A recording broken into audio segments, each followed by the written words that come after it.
Shotgun shells all over. There's what? Blood all over. She's the Fulton County mother charged with killing her two sons by putting them inside of an oven. Celebrate her homegoing. It's her new home for the rest of her life until she takes her last breath. It's going to be Florida State Prison. I'm innocent. You all, you're ghosts.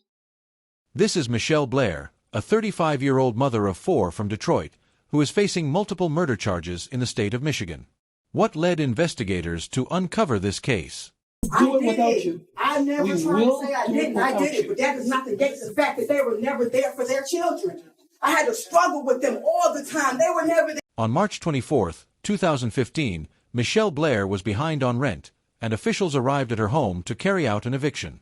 During the process, they discovered a freezer containing the remains of her children, Stoney Blair and Stephen Barry. Why did you take the decision to pile the bodies on top of each other in a freezer? Why did you do that? Well, I only had one deep freezer. How did you conceivably sleep at night? I slept well. Police were immediately called, and Blair was taken into custody. The bodies were transported to the medical examiner, who determined the children had been deceased for at least 3 years and ruled the case a homicide. Blair later confessed and claimed she killed the children because she believed they were abusing her youngest son, Matthew. She stated that after confronting Stephen, she tortured him until he died. There is no evidence in this case that any of the younger children or the younger child was sexually abused. Abundant evidence that the surviving children were physically abused by this defendant. 9 months later, Blair claimed she learned that her daughter Stoney was also abusing Matthew. She said she responded by starving and beating Stoney until she died in May 2013. Understanding to get a trial is to get to the truth, right? I'm already saying that I did it. I'm freely giving myself and accepting life in prison. My son is worth that to me. So what I don't understand is, from what I heard today, why the prosecutors are dragging their feet. If I'm already giving myself to you, like, hey, I did this, what's the problem? I'm not going to come back like, oh, I didn't understand my rights. I'm not a coward. During the trial, Blair showed no remorse for her actions. She continued to insist that what she did was justified. The Dorsey family, down to the mother, to the father, to everybody. I hope y'all live your life well without seeing my child, Gabrielle Blair. You lived well without seeing them throughout their whole life, so live well now. But you ain't got nothing to say to me for what I did for my child, period. In June 2015, Michelle Blair pleaded guilty to 2 counts of first-degree premeditated murder. She was sentenced to life in prison. But how often do cases like this lead to similar outcomes? You're therefore sentenced to the Michigan Department of Corrections for the rest of your life without possibility of parole, meaning, of course, that you will never get out.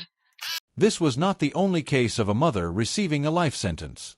Another example is 53-year-old Kimberly Kessler, a former hairstylist who worked alongside Jolene Cummings in Florida.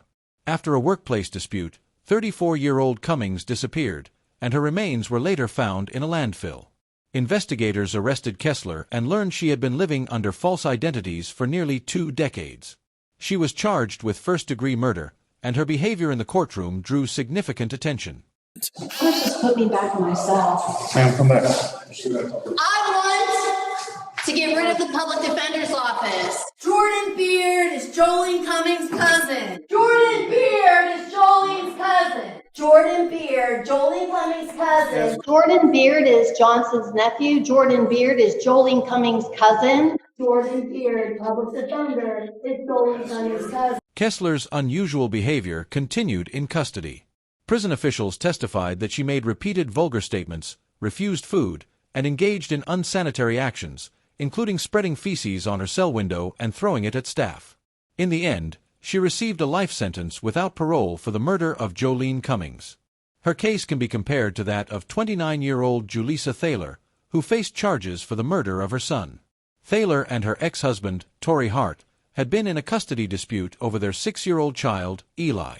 She was ultimately granted custody, and 1 week later, in May 2022, investigators say she fired 9 shotgun rounds at Eli. The following day, she was pulled over while driving a car with shattered windows. Officers noticed a live shotgun shell, a bullet hole in the rear seat, and blood on her hands and face. Shotgun shells all over. There's what? Blood all over. As the officers continued their inspection of the vehicle, more concerning signs appeared. Holy. We got a body. Yeah. All right, let's cover. Inside the trunk, police found the body of 6-year-old Eli Hart. Thaler was immediately arrested. During sentencing, she showed no remorse and made only a brief statement. How would the court respond to her behavior? I'm innocent. You all, you're garbage. While some cases may be linked to drug use, that explanation does not apply to the case of 24-year-old Ashley Jessup. On August 31, 2011, she was arrested on several charges, including 2 counts of sexually assaulting a child, 1 count of child endangerment, and 1 count related to producing sexual material involving a minor. Investigators learned that she recorded sexual acts with her 10-month-old son and sent the video to her boyfriend in Battle Creek, Michigan.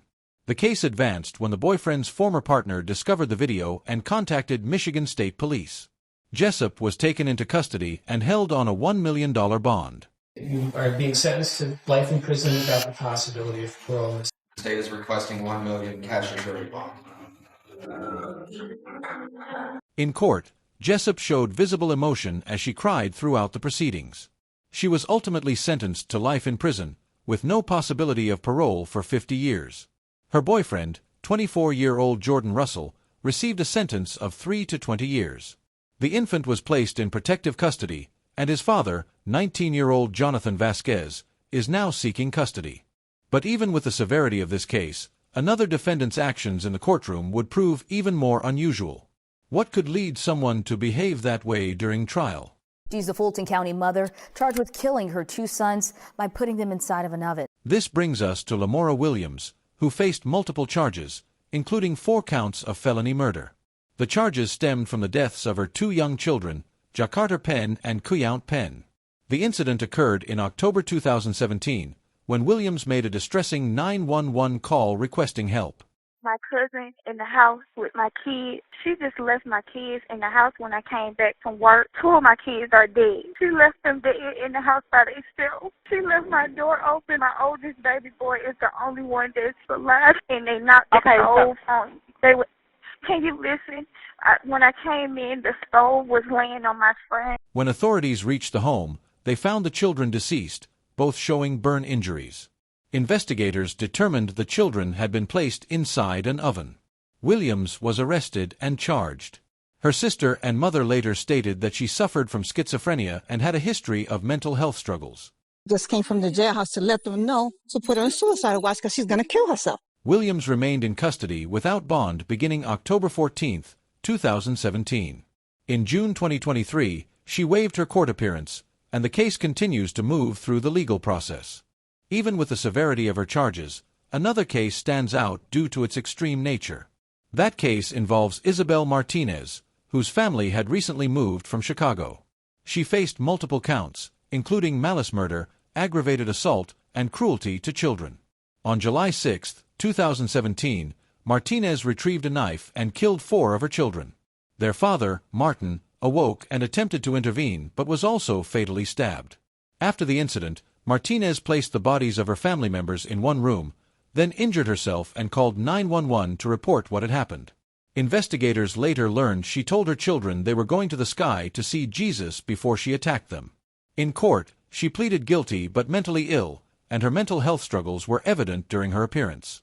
Your preliminary hearing. So, here's the first thing that I'm going to tell you, because I am probably the first defense attorney you've seen since she got arrested. And that is, do not talk to anyone about your case. So I know there's a lot of distraction and there's going on in here, but do not talk to anyone about your case. These people that you're in the courtroom with. In the end, Isabel Martinez received a life sentence with a possibility of parole on 5 counts of murder, along with a 20-year sentence for aggravated assault and 1 month for third-degree child cruelty. All sentences were ordered to run concurrently. Thank you for watching. For more cases examined with clear and factual reporting, consider subscribing to the channel.